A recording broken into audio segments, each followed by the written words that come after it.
श्री गणेशाय नमः। गौड़ी true channel में आप सभी का स्वागत है। आज हम लोग बैसाख मास के 14वें अध्याय की कथा सुनेंगे। श्रुतदेव जी ने कहा, सूर्य के मेष राशि में जाने पर बैसाख महीने में जो प्रातः काल स्नान करता है और मधुसूदन भगवान की पूजा करके हरि की यह कथा सुनता है, वह पापों से मुक्त होकर विष्णु भगवान के परम पद को प्राप्त होता है। जो मूर्ख बाँची जाती हुई इस कथा को छोड़कर दूसरी कथा सुनता है, वह रौरव नाम के नरक को प्राप्त करके पिशाच योनि में जाता है। इसका एक पुराना इतिहास तुमसे कहता हूँ। यह प्राचीन इतिहास पाप को नाश करने वाला, पवित्र धर्म करने वाला तथा तत्काल हृदय में ग्रहण करने योग्य है। प्राचीन काल में गोदावरी नदी के तीर पर शुभ ब्रह्मेश्वर क्षेत्र में दुर्वासा ऋषि के 2 शिष्य परमहंस तथा ब्रह्मा में भक्ति रखने वाले थे। उनको किसी पदार्थ की अभिलाषा न थी और वे सर्वदा उपनिषद विद्या में तत्पर रहते थे। बड़े पुण्यात्मा थे, गुहों में विश्वास करते थे और भिक्षा मांगा हुआ ही भोजन करते थे। तीनों जगत में सत्यनिष्ठ और तपोनिष्ठ नाम से प्रसिद्ध थे। उन दोनों में सत्यनिष्ठ सदा विष्णु भगवान की कथा में लीन रहता था। हे राजन, श्रोतागण तथा व्याख्यान देने वालों के अभाव में यह मुनीश्वर स्वयं इन कार्यों को करने लगता था। यदि कोई श्रोता रहता था तो दिन रात उसको व्याख्यान देता था। यदि कोई शुभ पुण्यवती विष्णु भगवान की कथा का व्याख्यान करता था तो वह सब काम छोड़कर इसको सुनने में लग जाता था। बड़े दूर वाले तीर्थ तथा देव मंदिरों को छोड़कर तथा कथा विरोधियों के लिए सर्वदा यह कार्य करता था। दिव्य कथा को सुनता था, सुनने वालों को स्वयं सुनाता था। हे राजन, बिना कथा के वह अन्न नहीं ग्रहण करता था। रोग से ग्रस्त होने पर यह वक्ता अपने घर में व्याख्यान करता था। कुएं पर स्नान करके मुनि कथा सुनाता था।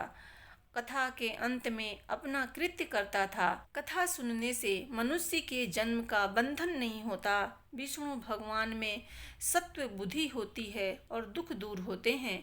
विष्णु भगवान में प्रेम होता है और साधुओं में मित्रता उत्पन्न होती है।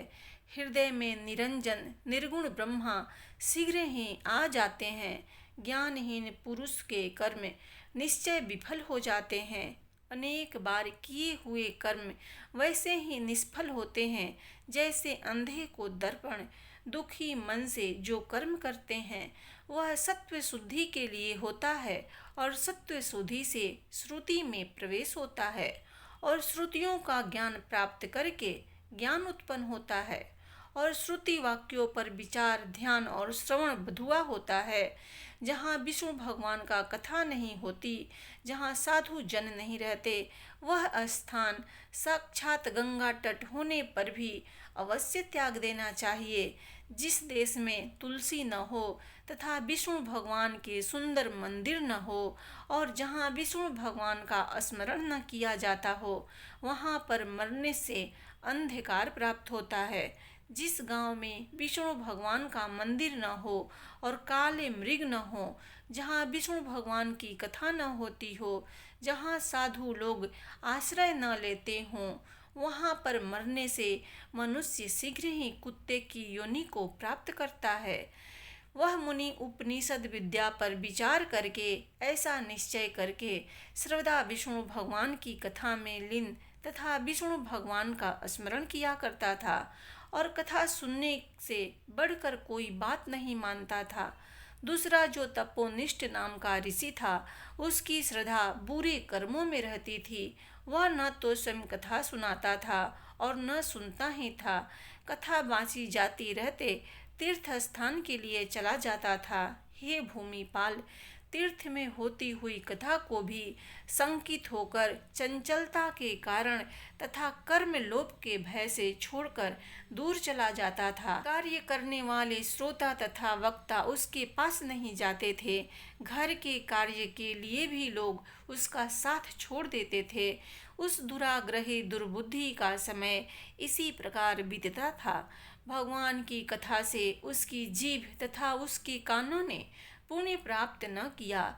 जब उस मुन्नी ने दुर्बुद्धि और दुराग्रह से कथा न सुनने और न बाँचने के कारण धर्म प्राप्त न किया, तो मर जाने पर वह समी वृक्ष के ऊपर छिन्न कर्ण नाम का बलवान पिचास हुआ। वह आश्रय और आहार रहित था। उसके कंठ और तालु सूखे थे। इस प्रकार से दुखी रहकर उसके दिव्य 10,000 वर्ष बीते। निराहार और अति दुखी रहता हुआ उसने अपने तारण करने वालों को नहीं देखा। अपने किए पर चिंता करता हुआ अति उन्मत्त के सदृश भूख के मारे घूमते हुए उस मूढ़ बुद्धि ने मोक्ष नहीं प्राप्त किया। उस अकृतात्मा के शरीर पर वायु अग्नि के समान स्पर्श करती थी, जल का लागने के समान, तथा फल और पुष्प उसको विष के समान जान पड़ते थे। ऐसी स्थिति में उस निर्जन वन में इस बिचारे कुकर्मी ने कहीं सुख प्राप्त नहीं किया। कथा से रहित तथा साधुओं से त्यागे हुए इस क्षेत्र में जहाँ पर वह रहता था, उस पैठीनसी नाम पुरी में तब देवयोग से सत्यनिष्ठ नाम के मुनि ने मार्ग में जाते हुए अति पीड़ित इस छिन्नकर्ण को देखा। रोते हुए क्षुधा से पीड़ित अपने शरीर को खाते हुए इसको देखकर उस मुनीश्वर ने कहा, तुम कौन हो? भय मत करो। किस कारण से तुम्हारी यह दशा है? अब इससे अधिक दुख तुमको न होगा। मुनि से इस प्रकार आश्वासन किए जाने पर अति विह्वल होकर छिन्नकर्ण ने कहा, हे प्रभो, मैं दुर्वासा ऋषि का शिष्य तपोनिष्ठ नाम का यति हूँ। ब्रह्मेश्वर क्षेत्र का रहने वाला मैं कर्मों में श्रद्धा रखकर दुराचारी था। हे मुनि, कर्मों के लोप के भय से मैंने मूर्खता और दुर्बुद्धि से साधुओं से बाँची जाती हुई विष्णु भगवान की सत्य कथा का आदर नहीं किया और अकर्म को हटाने वाली कथा को श्रोतागण को नहीं सुनाया। इस कर्म के परिणाम में मैंने बड़ी दुर्गति प्राप्त किया है। दुख से व्याकुल मैं छिन्नकर्ण नाम का पिचास हुआ हूँ। मुझको दुख से छुड़ाने वाला कोई देख नहीं पड़ता। आप मुझको देख पड़े हैं। आपको देखने से मैं पाप रहित हो गया हूँ। आज मुझ पर देवता, गुरु तथा साधु लोग प्रसन्न हुए हैं। आपके दर्शन से हरि भगवान भी मुझ पर प्रसन्न हो गए हैं। मेरी रक्षा कीजिए, मेरी रक्षा कीजिए।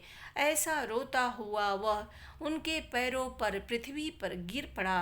तब महात्मा सत्यनिष्ठ ने कृपा करके अपने हाथों से उसको उठाया और जल छिड़क कर उसको उत्तम पुण्य दिया तथा बैसाख मास के महात्म्य सुनने से मुहूर्त भर में उत्पन्न होने वाला पुण्य भी दिया।